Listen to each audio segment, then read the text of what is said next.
Hello there, welcome back to another week of shows. I'm going to start again with another Sion Sono double bill. Of course I will. This one is going to be Why Don't You Play in Hell and Exte hair extensions. Now, the worst part of doing these videos is try to do the plot synopses. I mean, Sion Sono is kind of like Takeshi Miike, where it's like trying to explain what the films are about can be maddening because they sound so absurd when you talk about them. Like, because they've got a kind of dream logic in a way where it doesn't really matter the reality. Reality doesn't really matter. It's about the emotional reality that is the focus of the film. So you have to be aware of that when you're talking about it. So to talk about reality with Sion Sono is usually fairly absurd because he's a kind of melodramatic director in a sense that the emotions drive the style, they drive the way the plot develops. It's almost got an emotional theme he's working out in the film and that affects the rest of the film or where it goes. So it's never really about the plot, or the plot's like one element of it that's not the full thing. So Why Don't You Play in Hell is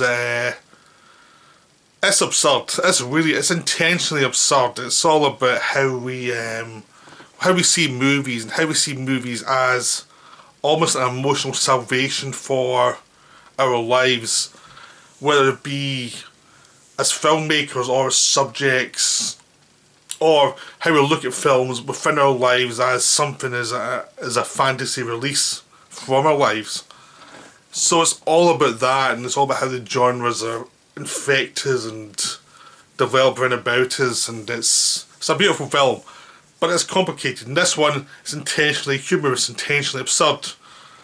Now, the plot of Why Don't You Play in Hell has a prologue. It starts off early on. The two Yakuza clans are fighting, and one leader attacks the other, and his men are absolutely butchered. When he tries to attack the home of one of the Yakuza is actually seen his mistress at the time when they attack his home, so they go in when only his wife is home, and his wife brutalises these Yakuza in a wonderfully absurd, horrific, darkly funny way. He just utterly destroys them. And then, which sends her to jail and makes the other Yakuza guy feel really guilty. Peace is declared, but there's lots of repercussions.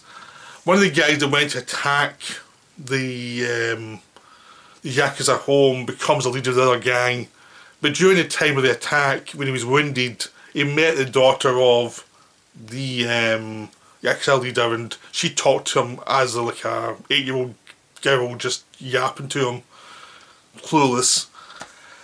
So he's an affection for her, and at the same time he runs into these filmmakers, these amateur filmmakers who are trying to make this called bombfucker films, where they're just running around with these cameras trying to do these weird amateur films. And he lets them shoot him as he walks away wounded, and he just likes it. But after he gets back, he decides they become too modern and he should go back to some old Yakuza ways of old style, using swords and things. So he's getting a bit crazy.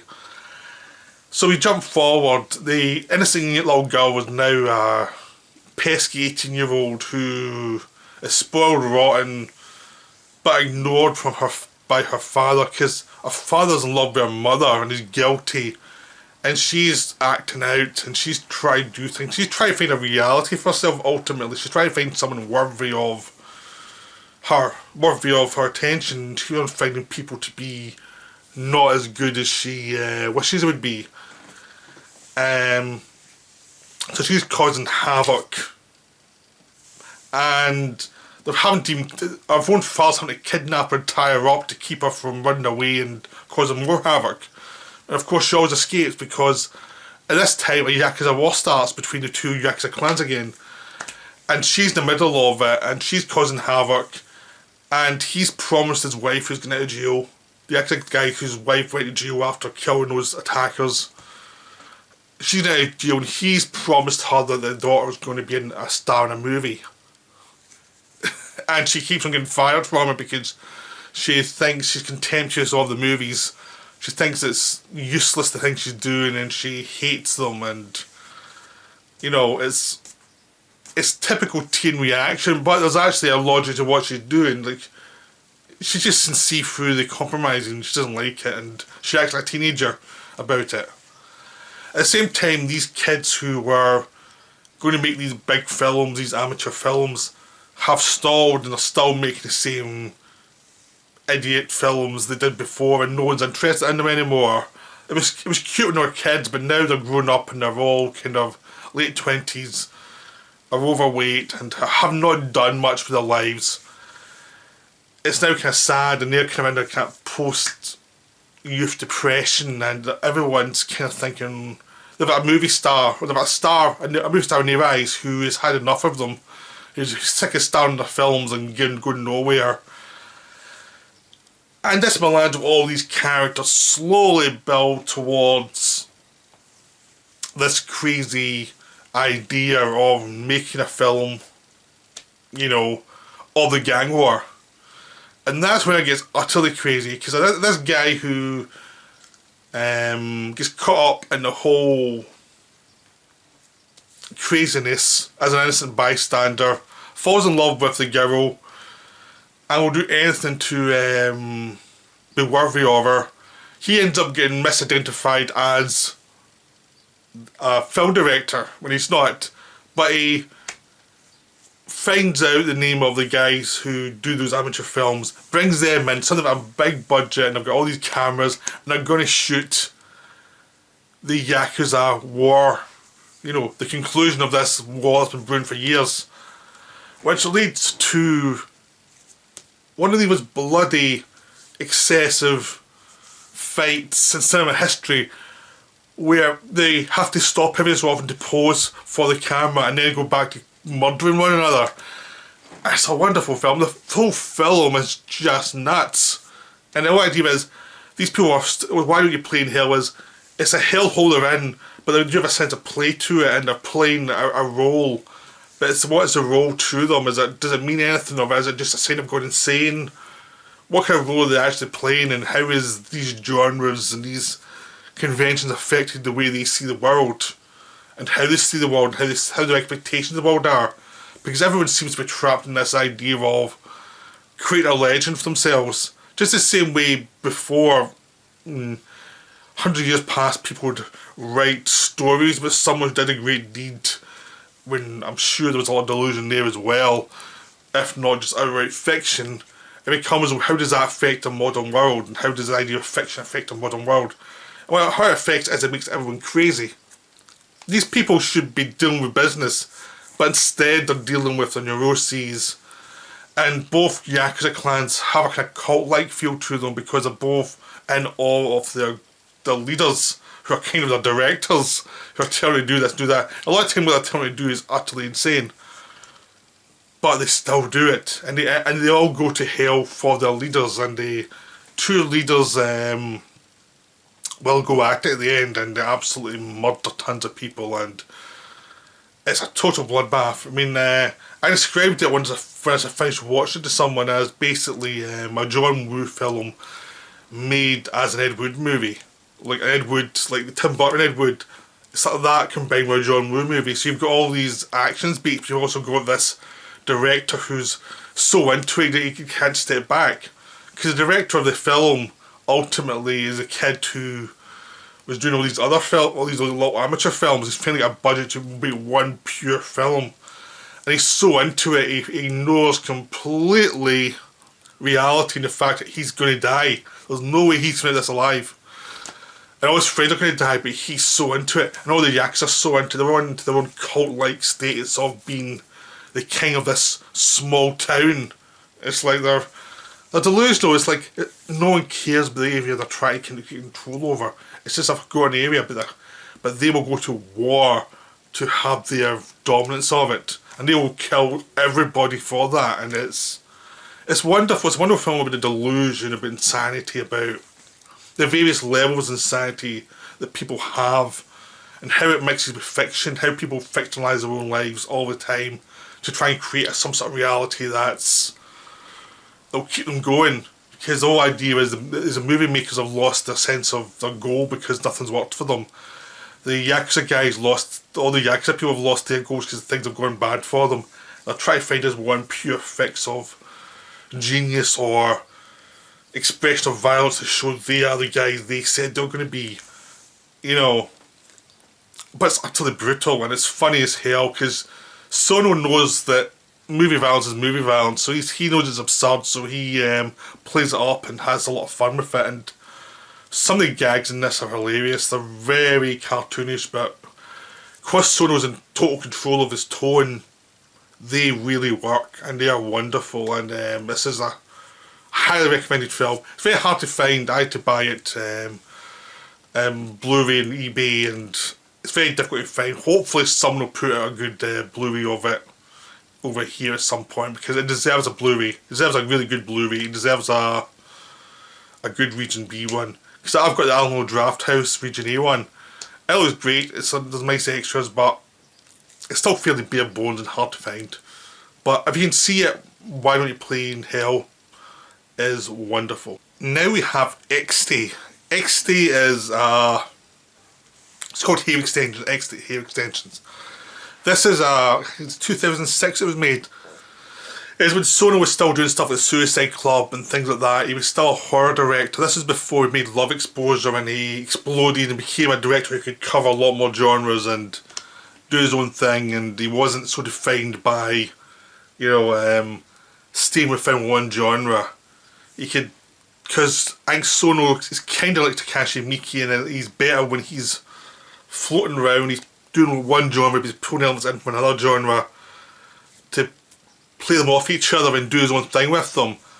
I think Sono, when he's stuck in horror, he feels a bit more one note as a director. Like, I think he's better when he has more to play with. But this is, and I actually prefer Suicide Club to Exte, but it's quite close because they're both really enjoyable. But Exte is kind of the more obviously absurd one, this idea of haunted hair extensions, and obviously it's a silly premise, and Sono has his tongue well in cheek here. But strangely enough, because he commits to the idea, and the fact that he plays up the absurdity, when he goes for the horror, it is pretty brutal, and there is some, it's really suspend your disbelief by a certain point. By the time he gets to the horror, he's been in this premise so long that you've kind of moved from the real world into his fantasy world, and you've kind of accepted the rules, so certain things have become kind of weirdly creepy. Even though a lot of your brain's saying this is absurd, it still kind of works. And I think one of the reasons it works is you like the characters. Because the lead character is this girl who's in training to be a hairdresser. She loves hair, she loves what she can do with haircuts to make people feel better about themselves. She's just into this is her thing. She practices at home at night time as well, beyond her training. She's just committed to this is what she wants to do with her life.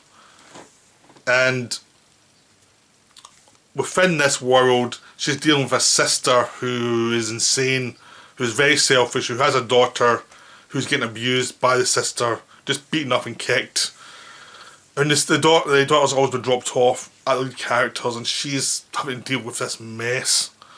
She's also got a roommate who's very helpful to her actually, and she tries to train while dealing with this family problem that was never going to go away. So the first half of the movie is basically dealing with the family problem. It's like dealing with her, try to deal with the sister, try to deal with the kid, and try to bring the kid's self-esteem up a little bit, because the kid is terrified of the world by what her mother's been doing to her. What her mother's just been horrible to her. For no other reason, it's been horrible. The mother just doesn't care for people. The mother just sees the world as corrupt, and she's going to have her kicks any way she can. So you've got that side of it, the kind of nihilistic side versus the more community-based side, where even though it's not her daughter, the lead character actually takes care of the kid, and it actually starts to go fond of the kid and actually tries to help her. Then into this comes this weird tale of this guy who finds his body. A body's found in this container with lots of hair all over the place, coming from this one person. but the person's seemingly dead. So it's just taken to the morgue, and the hair's cut off, and the guy at the morgue sees this weirdness too, because the guy's weird, the guy's into hair in a really perverse way that Sono doesn't care about toning down. Sono, with any pervert, will just play up the perversion and actually embrace it and be interested in how weird it is. So this person, this morgue attendant, steals a body from the morgue, and more or less just says it was burnt because it's a morgue. But it's not burnt, and the person keeps on growing more hair, and he cuts the hair and sells it as hair extensions. And this hair is haunted. So it goes to, first time he goes to this barber shop, well, not barber shop, this hairstylist, this woman puts the hair extensions on herself, and she's like the hairdresser, and suddenly she goes mad and kills someone else in the shop. At this point the guy knows the hair extensions have a problem, but he doesn't care because he's so into this, and he's seen the hair grow over in his apartment, and he's a perverse thriller of it, which the fact that Sono goes this far with this guy really helps sell the premise, because it's telling you this world is just weird. It's almost like a fairy tale world, and this girl who was stripped naked and killed, and her organs were taken from these organ transplant people, and her body was dumped, and the hair's coming out as a trauma because the person's still alive for some weird supernatural reason. And now she's getting abused by this other guy who's just stealing the hair and sent away. So the rage of this comes out in the hair. So the hair goes to the place where the girl works, and it goes on to one of the hairdressers. And when she goes, this one who's very bitchy, and when she goes home, and the guy gives away these free samples to the hairdressers to try and get more business. So one of them gets hair extensions, one of the hairdressers get one of the extensions on just to test them out. Then everyone say, oh, this is great, so everyone takes some. Then, when that woman goes home, she's really bitchy, the hair stuff comes out and murders her. In a really wonderfully weird, again it's a fairy tale, it's a fairy tale logic to it. And that's what's wonderful, once you get into the fairy tale logic, it's really wonderfully absurd and silly, but really enjoyable. And of course, at some point, the hair's going to get into the hands of the sister, who comes back to steal the child, takes the child, but also takes the hair extensions. And the hair extensions go crazy and absolutely murder the sister and her boyfriend in a wonderfully brutal sequence. That's mainly played off screen, from the point of view of the little girl, who's seen it all through these shafts of light and before the little girl escapes. Eventually you have to have a showdown. Eventually the lead character works out what's going on, finds the location of where the woman's stored, and goes to kill her to stop the curse. And the police are going there at the same time because the police have worked out too. So it's a typical ending where people are going to try and stop the curse. That's the most conventional part of the film, but it's still really enjoyable because it's such an absurd premise that all this hair flying all over the place and kill these policemen is just a lot of fun. The whole film's a lot of fun, but it sticks to the idea of this is the premise, it's silly, it's a fairy story, and it just sticks to the weird logic, the weird dream logic of it all. Because Sono does go with dream logic a lot of the time, and that's what's great about him. He just doesn't care about being conventional in any way. So Hair Extensions Exte is a lot of fun. I mean, it's one of the more easy to find Sono films in the West, and I would definitely say check it out. It's really enjoyable. It's like, it knows exactly what it is. It's much better than the plot description suggests, because it knows what it is and it really goes for the weird logic. You know, it's a surreal film basically, with little ties to the convention of J-horror. But this is still very much a Sono film. But it's still a building block to where it's going to go. I mean, it's not as good as obviously Love Exposure or Cold Fish or some of the later ones, or Why Don't You Play in Hell. This isn't as good as those, but it's still really good. It's still really enjoyable. So it's highly recommended. Go see it. I hope you enjoyed these. I'll be back with some more Sion Sono films soon. I've still got some to watch. You know, every time you think I've seen them all, there's a few more become available. So I hope you enjoyed this, and I'll be back soon.